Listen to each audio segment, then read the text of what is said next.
Valak and Valikam. Okay, I hope all you are good. ठीक है.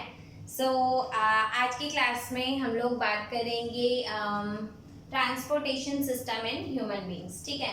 तो आज हम लोग देखेंगे कि ट्रांसपोर्टेशन ह्यूमन बींग्स में कैसे होता है, क्या होता है. ठीक है. ओके, देखते हैं इसके कंपोनेंट्स. ओके, तो अगर हम बात करें ट्रांसपोर्टेशन सिस्टम की, अगर हम ह्यूमन बींग्स में बात करें तो सबसे ज्यादा चीज जो इम्पोर्टेंट है वो क्या है. ठीक है. सबसे ज्यादा इम्पोर्टेंट क्या है? The heart. ठीक है. हम सब वी ऑल हैव हार्ट. ठीक है. It is a very special organ. ठीक है. एंड आप लोग बोल रहे होंगे कि इसको मैं स्पेशल ऑर्गन क्यों कह रही हूँ. बच्चे, इसको स्पेशल ऑर्गन हम बोलते हैं इसलिए because this is the only organ, या इसको आप कह सकते हो कि ये आपके like when you started your life, even before birth ये काम करना स्टार्ट कर देता है and it function till your death. ठीक है. There are several organs but this is very special organ. Okay, so we all have heart, we know that, right? Okay, it is an important component of our transportation system. And second thing is blood vessels.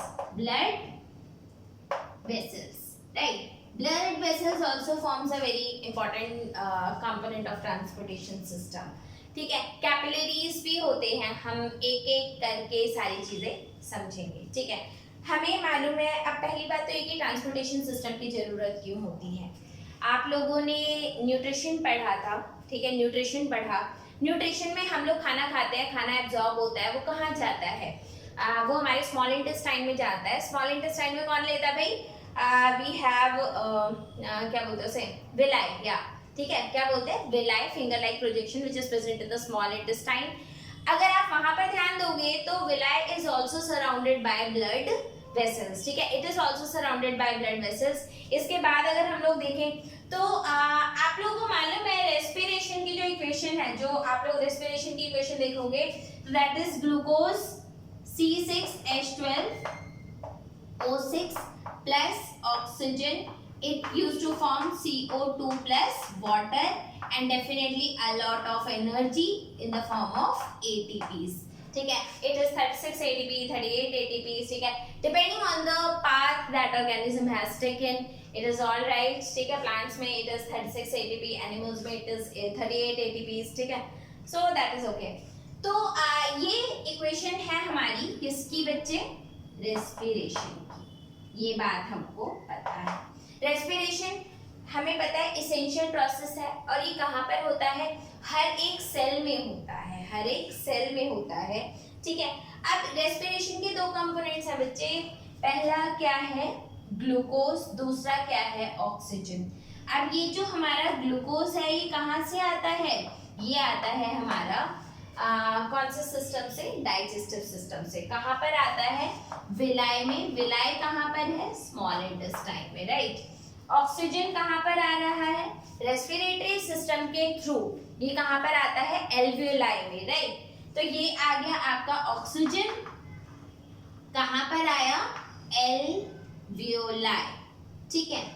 अब alveoli के sales के पास oxygen है. आप अगर ध्यान दोगे बच्चे तो एल्वियोलाई भी ब्लड वेसल से सराउंडेड होता है. एल्वियोलाई भी ब्लड वेसल से सराउंडेड है. विलाई भी ब्लड वेसल से सराउंडेड है. And blood vessel what is it doing? Blood is actually providing a medium through which this glucose or the other nutrients which has been absorbed by the organism in their villi can be transported throughout the body. It will be transported to each and every cell of the body. ठीक है. ऐसे ही oxygen भी जो होता है, जो हमारा alveoli ने लिया है, ये भी पूरी बॉडी में ट्रांसफर हो जाता है. ठीक है. और इसे ट्रांसफर करता कौन है बच्चे? इसे ट्रांसफर करता है हमारा एक minute. So it is basically transported by our transportation system. And what is the basic thing, ठीक है, या basic mechanism of transportation that we are going to study in this unit. Okay. तो अब हम लोग देखें कि हमें ब्लड को पूरी बॉडी में बेसिकली ट्रांसपोर्ट करना है. And here we will not focus on the glucose, we will be focusing on the oxygen. ठीक है. ऑक्सीजन पे हम लोग फोकस करेंगे कि ऑक्सीजन रिच ब्लड है या फिर CO2 रिच ब्लड है, that we will see. Just minute.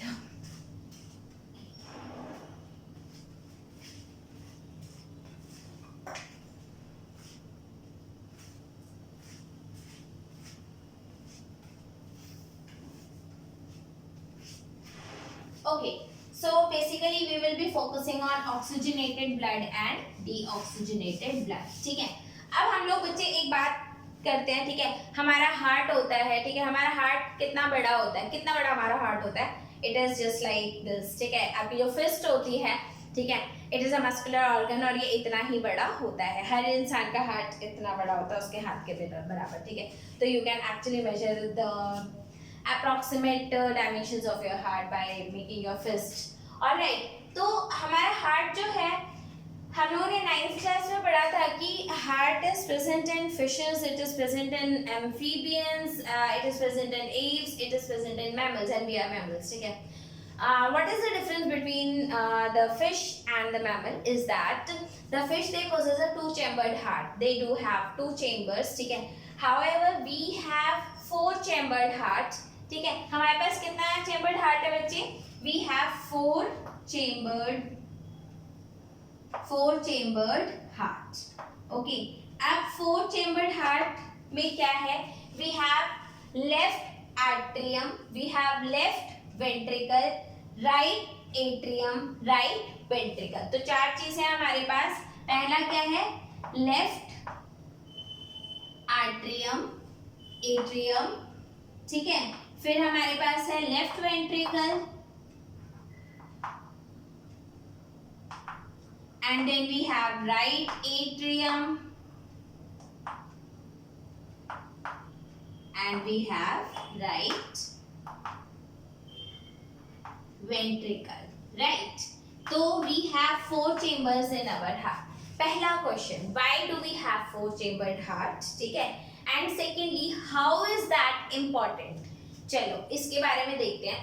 बच्चे एक बात याद रखना, oxygen is very much essential for an organism. Why? Because oxygen actually it is a component of respiration, it is required for respiration and all cells need to do respiration for energy, ठीक है। तो energy के लिए हमारे को चाहिए होता है ऑक्सीजन की सप्लाई एफिशिएंटली कराना ज्यादा इंपॉर्टेंट होता है। जब हमारे पास फोर चेम्बर्ड हार्ट है तो हम क्या करते हैं, we keep our oxygenated blood separated from deoxygenated blood. बच्चे the blood which is O2 rich blood, तो O2 रिच ब्लड को हम क्या बोलते हैं? O2 rich blood is basically और ऑक्सीजनेटेड ब्लड, ठीक है। और CO2 रिच ब्लड को हम क्या बोलते हैं? इसको बोलते हैं हम डीऑक्सीजनेटेड, ठीक है। तो हमारी बॉडी में oxygenated blood is not mixed with deoxygenated blood, so we keep our oxygenated blood separated from deoxygenated blood, ठीक है। जब हमने इन दोनों को सेपरेट कर दिया, हमारा जो ऑक्सीजनेटेड ब्लड है बच्चे वो सारा का सारा इस चेम्बर में होता है, ठीक है। और डीऑक्सीजनेटेड ब्लड कौन से चेम्बर में होता है? इस चेम्बर में होता है, right. So we have oxygenated blood, we have deoxygenated blood. So अगर हम बात करें left side we have oxygenated blood, तो ये हमारा कौन सा ब्लड है? O2 rich blood, okay. और ये कौन सा ब्लड है हमारा? CO2 rich blood, right. तो ये दोनों सेपरेटेड है। ये क्या इंश्योर करता है? Efficient supply of oxygen to all cells of the organism. तो हमने इनको सेपरेट करके क्या किया? तो separation of O2 and CO2 blood या ऑक्सीजनेटेड या deoxygenated blood, please write it down. Separation of oxygenated and deoxygenated bloods, ठीक है। It ensures efficient supply of oxygen to all cells of the body, ठीक है। तो इसने क्या ensure किया? Efficient supply of the oxygen. इससे क्या होता है? हम एनर्जी लार्ज अमाउंट में प्रोड्यूस कर पाते हैं। So energy is produced, okay, by having oxygenated blood, ठीक है।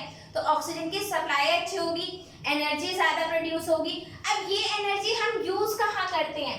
जो हमारे को इससे, इस प्रोसेस से जो एनर्जी मिली, इसको हम यूज कहाँ करते हैं? तो सबसे पहली बात, हमारी बॉडी में सबसे ज्यादा जो एनर्जी यूज होती है वो प्रोसेस होता है हमारा टेम्परेचर रेगुलेशन। आप लोगों को पता है कि हम लोगों को फीवर कितने डिग्रीज पर हो जाता है? We used to consider fever when the temperature of the body is above 99 Fahrenheit, right? तो क्या ऐसा होता है जैसे मान लो सर्दियां हैं, बहुत ज्यादा सर्दियां हैं, टेम्परेचर बाहर का बहुत कम है, तो मैं बोलूं भैया बॉडी का टेम्परेचर 60 चला गया, ओहो we should consider it as a fever? No, ठीक है। चाहे बाहर का टेम्परेचर बहुत ज्यादा ठंडा हो, बाहर का टेम्परेचर बहुत ज्यादा गर्म हो, हमारी बॉडी एक कांस्टेंट बॉडी टेम्परेचर को मेंटेन करके रखती है। इसके लिए बॉडी में बहुत सारे मैकेनिज्म भी हैं, ठीक है। अगर हम बात करें, जैसे पहला मैकेनिज्म क्या होता है, वी नो दैट अगर हमारे को ठंड में अगर हम लोग बात करें तो ठंड में क्या होती है, शिवरिंग होती है, ठीक है। शिवरिंग से क्या होता है, it is a process to release energy in the heat, ठीक है। हीट प्रोड्यूस होता है, बॉडी अपना नॉर्मल टेम्परेचर मेंटेन कर लेती है, ठीक है। गर्मियों में क्या होता है, we used to have sweating, sweating से क्या होता है, अभी स्वेटिंग होगा, इवेपोरेशन होगा, it will cause cooling effect. तो हमारी बॉडी की मोस्ट ऑफ द एनर्जी जो होती है वो कहाँ पर यूटिलाइज होती है, it is utilized to maintain our constant body temperature, ठीक है। अब यहाँ पर ये बात आप लोग समझ लेना या समझ लो, I am just rubbing it, okay. तो हम इसको रब कर देते हैं और थोड़ा सा टेक होम मैसेज ले लेते हैं। So it is actually very beautiful that we are 4 chambers in our heart, ठीक है, ensures efficient supply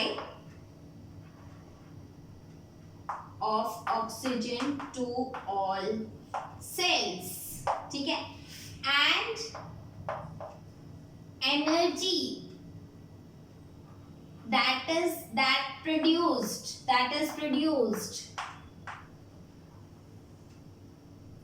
is utilized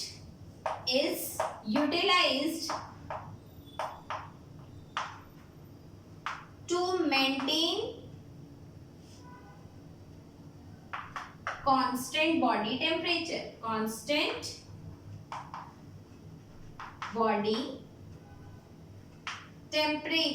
तो क्या करा जाता है, कांस्टेंट बॉडी टेम्परेचर मेंटेन करते हैं।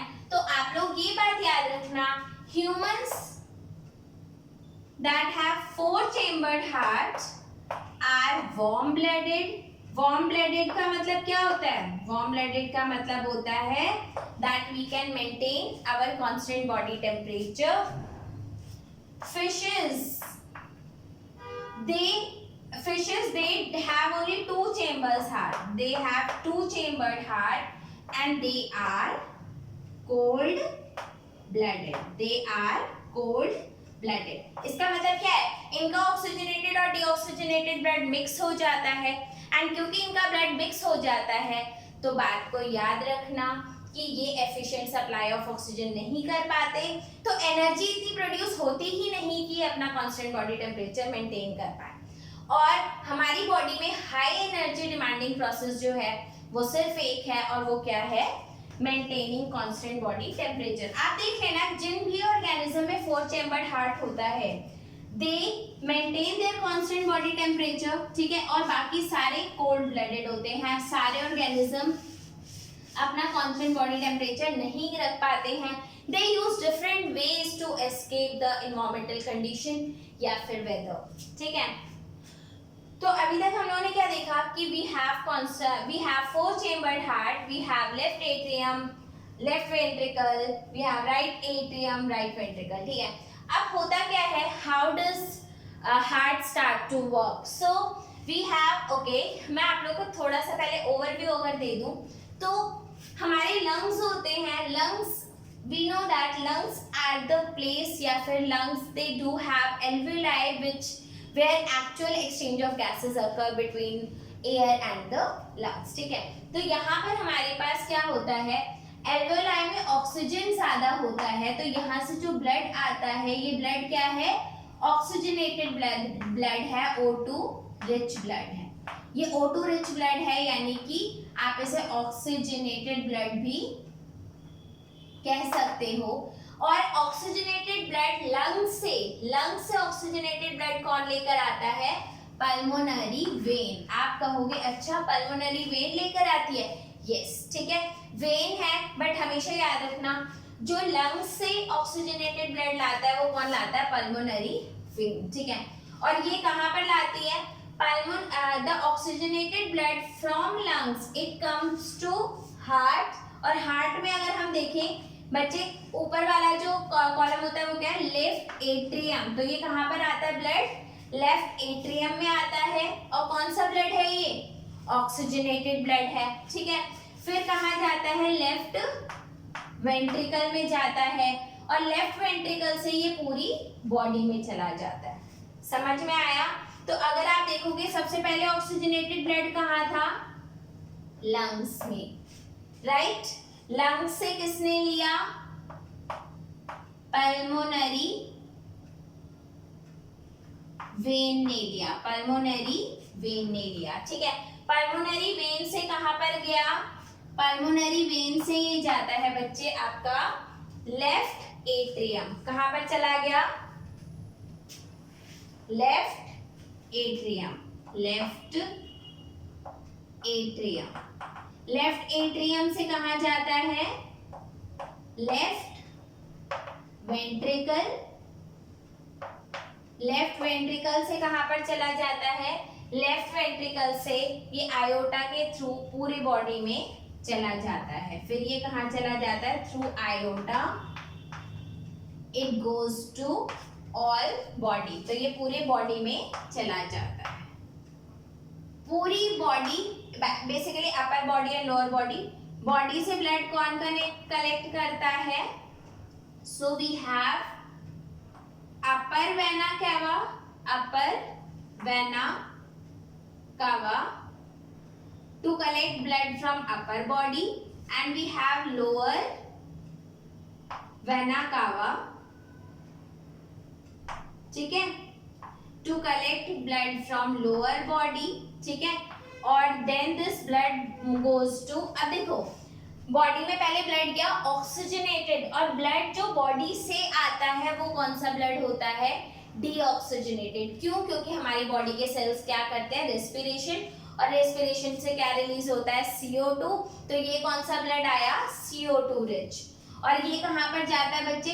अब देखो upper vena cava, lower vena cava, ये हमारे हार्ट का पार्ट है, हार्ट का पार्ट है। We have upper vena cava, we have lower vena cava. ये कहाँ पर आ गया? राइट एट्रियम में। अब ब्लड कहाँ पर आ गया? राइट एट्रियम, ठीक है। फिर एट्रियम से कहाँ जाएगा? राइट एट्रियम से कहाँ जाएगा? राइट एट्रियम से जाएगा राइट वेंट्रिकल, वेंट्रिकल, ठीक है। राइट वेंट्रिकल से कहाँ जाएगा? पल्मोनरी, पल्मोनरी आर्टरीज,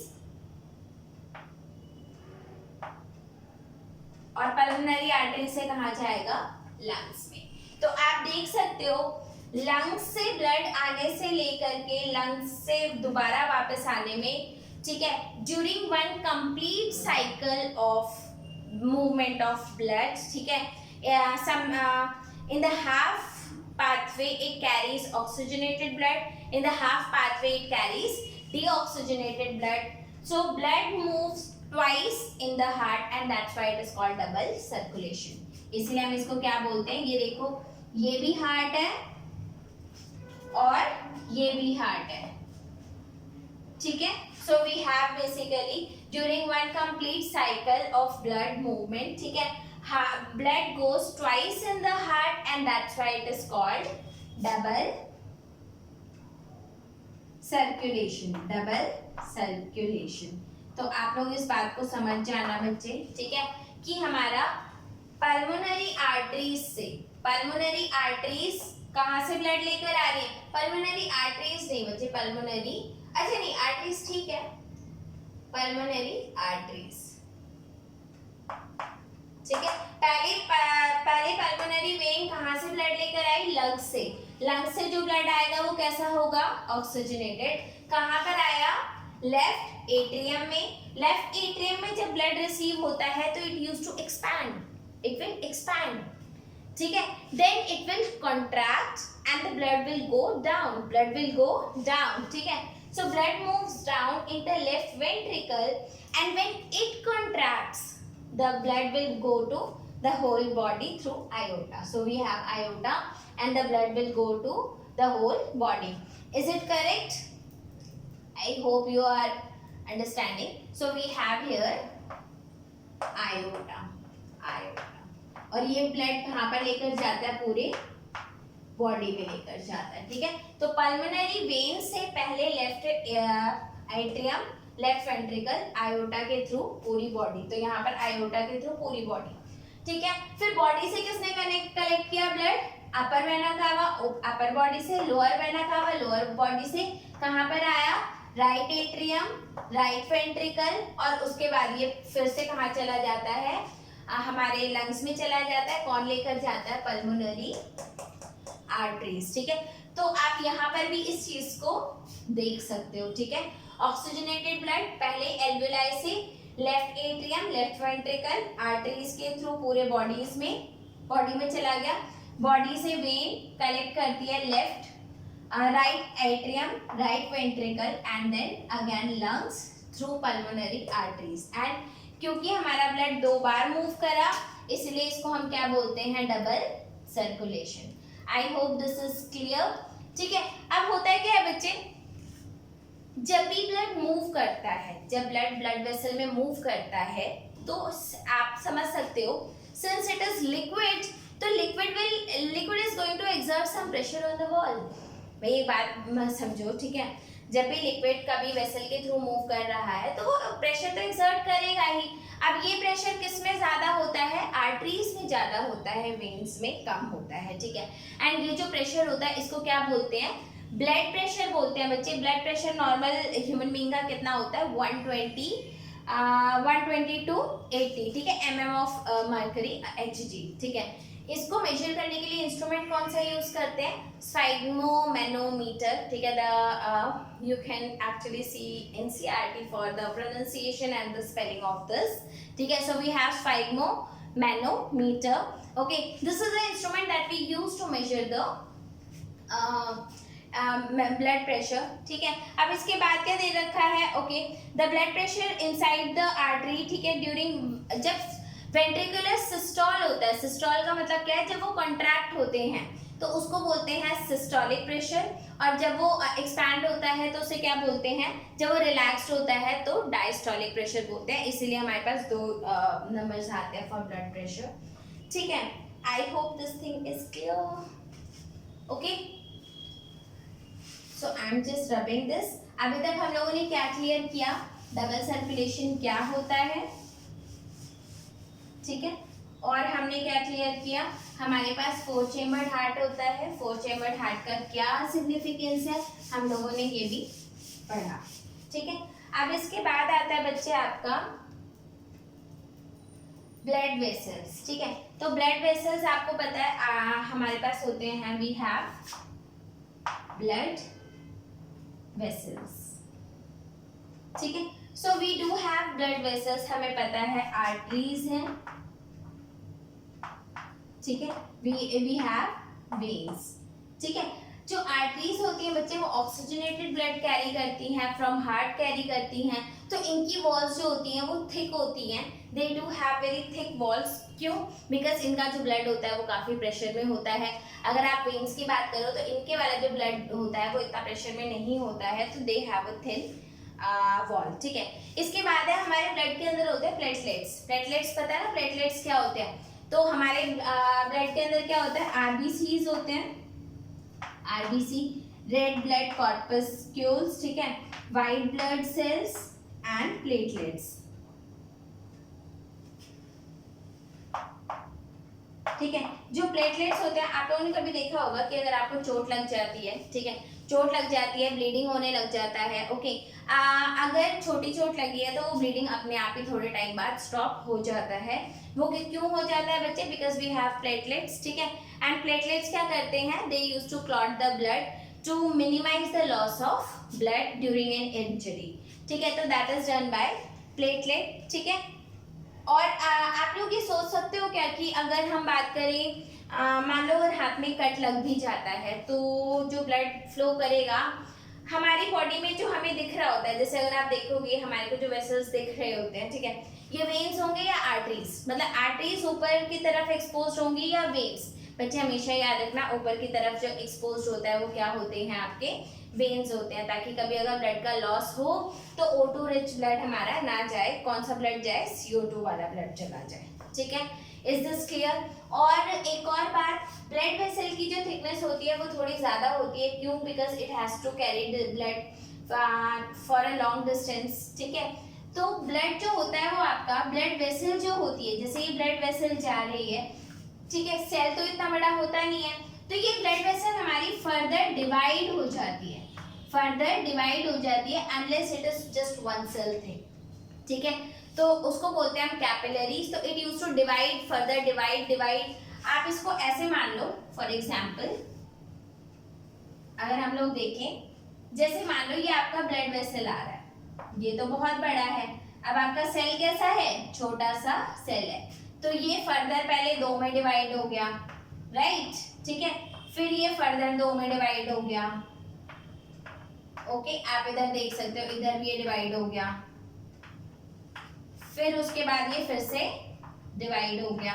तो ये तब तक डिवाइड होता जाता है जब तक कि आपका जस्ट एक सेल थिक ना हो जाए। और ये जो फर्दर डिवीजन होती है, फर्दर डिवाइड होता है, ये क्यों होता है डिवाइड? ये इसलिए डिवाइड होता है ताकि आपकी जो ब्लड कैपिलरीज है, इनको बोलते हैं ब्लड कैपिलरीज, ये हर एक सेल के कांटेक्ट में आ जाए, हर एक सेल के कांटेक्ट में आ जाएंगे, तभी तो ये ऑक्सीजनेटेड ब्लड जो होगा वो कहाँ लेंगे, ब्लड से सेल को दे देंगे, और वहां पे जो CO2 प्रोड्यूस हुआ है वो उससे ले लेंगे। ये बात समझ में आई, ठीक है। तो यहाँ पे आपका क्या होगा, जो आपका ऑक्सीजनेटेड ब्लड है that will transfer to the cell, and cell that has CO2 in it will transfer CO to the blood. तो इस तरीके से हमारा डिफ्यूजन होता है between blood capillaries and the tissue.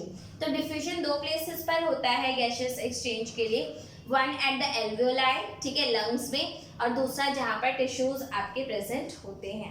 Is this clear? ठीक है, आई होप इतना तो समझ में आ गया। एक बात मैं और आप लोगों को बताना चाहूँगी, ठीक है, लास्ट में, कि हमारे को 2 चीज़ें ट्रांसपोर्ट करनी होती हैं, एक होता है ऑक्सीजन और दूसरा होता है CO2, ठीक है। अब which is more soluble in blood, blood के अंदर क्या सॉल्युबल होता है ज़्यादा, CO2 या फिर O2, ठीक है। ये बात याद रखना, O2 इज मोस्टली, मतलब it is more soluble in blood as compare to CO2। तो CO2 is more soluble in blood, ठीक है, एज कंपेयर टू O2। और कार्बन डाइऑक्साइड की सॉल्युबिलिटी ब्लड के अंदर, प्लाज्मा के अंदर ज्यादा होती है, ऑक्सीजन की जो सॉल्युबिलिटी होती है वो कम होती है, ठीक है। आप लोगों ने देखा होगा, it is just an example to make you remember this, that हम जो कार्बोनेटेड ड्रिंक्स लेते हैं, जो हम पीते हैं, उसके अंदर क्या भरा होता है, CO2 भरा हुआ होता है ना। CO2 is easy to get dissolved in the plasma, blood plasma, ठीक है। तो हमारा CO2 रिच ब्लड है वो, ओके। इसीलिए ट्रांसपोर्टेशन ऑफ जो CO2 होता है वो कैसे होता है, it get directly dissolve with the plasma of the blood. तो डिसॉल्व स्टेट में ये पूरी बॉडी में ट्रांसपोर्ट हो जाता है। Oxygen which is highly important, ठीक है, फॉर अस या for all cells of our body, ये उतना सॉल्युबल होता ही नहीं। अब इस चीज का सॉल्यूशन कैसे निकाला गया बच्चे, सेल के अंदर होते हैं आरबीसीज के अंदर होता है haemoglobin it has affinity for the oxygen. तो हीमोग्लोबिन जो होता है वो ऑक्सीजन के लिए ज्यादा एफिनिटी रखता है। तो 1 haemoglobin can bind to oxygen 4 oxygen at a time, ठीक है। तो जहां पर ऑक्सीजन की कॉन्सेंट्रेशन ज्यादा होती है वहां पे कंडीशन कुछ इस तरीके से होती है कि haemoglobin will bind to oxygen, और जहां पर ऑक्सीजन की कॉन्सेंट्रेशन कम होती है वहां पर वो उसको रिलीज कर देता है, तो it will release it, okay. तो आपका अगर क्वेश्चन आता है कि CO2 और O2 का ट्रांसपोर्टेशन कैसे होता है, तो पहला, CO2 is transported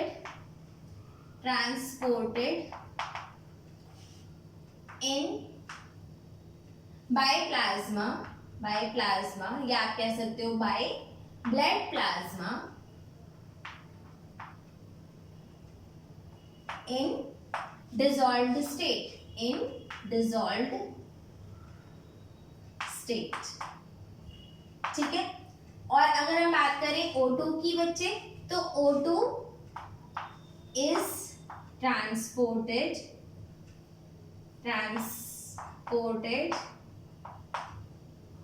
by hemoglobin, ठीक है। It has high affinity for the O2, ठीक है। hemoglobin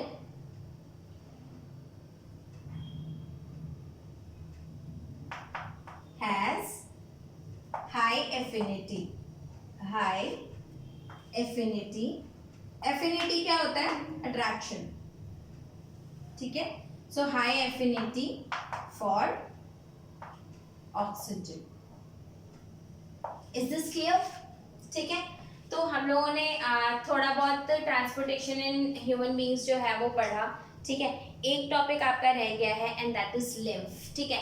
लिम्फ क्या होता है बच्चे? लिम्फ इज बेसिकली, आप ऐसे कह सकते हो, ब्लड वेसल्स जो होते हैं ना, ठीक है, उनके अंदर छोटे छोटे पोर्स होते हैं, ठीक है। तो उन छोटे छोटे पोर्स के थ्रू कुछ लिक्विड जो होता है वो ब्लड वेसल को छोड़ करके बाहर आ जाता है, ठीक है। जब वो बाहर आ जाता है then it forms a lymphatic system of the body, ठीक है। अब हमें यहाँ पर देखना ये है कि ब्लड का कलर रेड कलर का होता है, क्यों? क्योंकि इसके अंदर हीमोग्लोबिन होता है, ठीक है, आरबीसीज में। लिम्फ का कलर कैसा होता है? इट इज कलरलेस लिक्विड, ठीक है। इसमें इतनी पहली बात, ये कलरलेस क्यों है? ये इंडिकेट करता है कि इसके अंदर हीमोग्लोबिन नहीं है, ठीक है। इसके अंदर हीमोग्लोबिन इसलिए नहीं है बच्चे क्योंकि ब्लड वेसल के लिए हीमोग्लोबिन ऑलरेडी बहुत इंपॉर्टेंट है, वो अपना हीमोग्लोबिन किसी के लिए भी लूज नहीं करता।